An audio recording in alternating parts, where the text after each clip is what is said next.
Brazil ফুটবলে আনচেলত্তির অধ্যায়টা শুরু হয়েছে একদিন আগেই, আর পরের দিনই সেই অধ্যায় থেকে ছিটকে গেলেন দলটির মহাতারকা নেইমার জুনিয়র। খবরটা ব্রাজিল ভক্তদের জন্য কিছুটা হতাশার হলেও আগামী ৫ ও ১০ জুন বিশ্বকাপ বাছাই পর্বে ইকুয়েডর ও প্যারাগুয়ের বিপক্ষে যে ম্যাচ দুটি খেলবে ব্রাজিল, সেই দুই ম্যাচের স্কোয়াডে রাখা হয়নি নেইমারকে।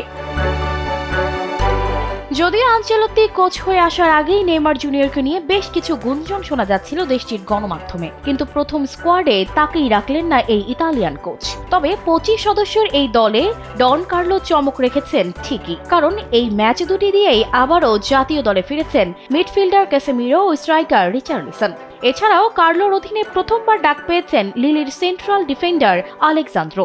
Walton washing machine, simplifying life with hassle free washing.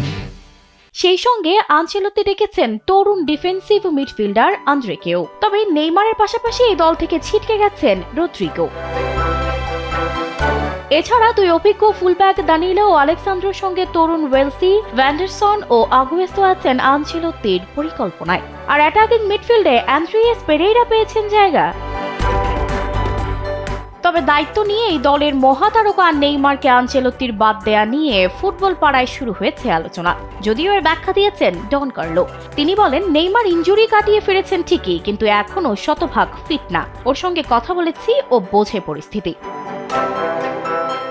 Brazil coach আরও জানান, তার দৃষ্টি ২০২৬ বিশ্বকাপের দিকে। অভিজ্ঞ ও তরুণদের নিয়ে ভারসাম্যপূর্ণ দল গড়ে এগিয়ে যেতে চান তিনি। এ কারণে অভিজ্ঞদের সঙ্গে তারুণ্যের মিশেলে দলটাকে এখনই পরখ করতে চান তিনি। তাই তো একদিকে যেমন ডাক হয়েছে ক্যাসেমিরো ও মার্কিনিয়াসের মতো অভিজ্ঞদের, অন্যদিকে ডাক পেয়েছেন তরুণ এস্তেভাও আন্দ্রে সান্তোসরাও।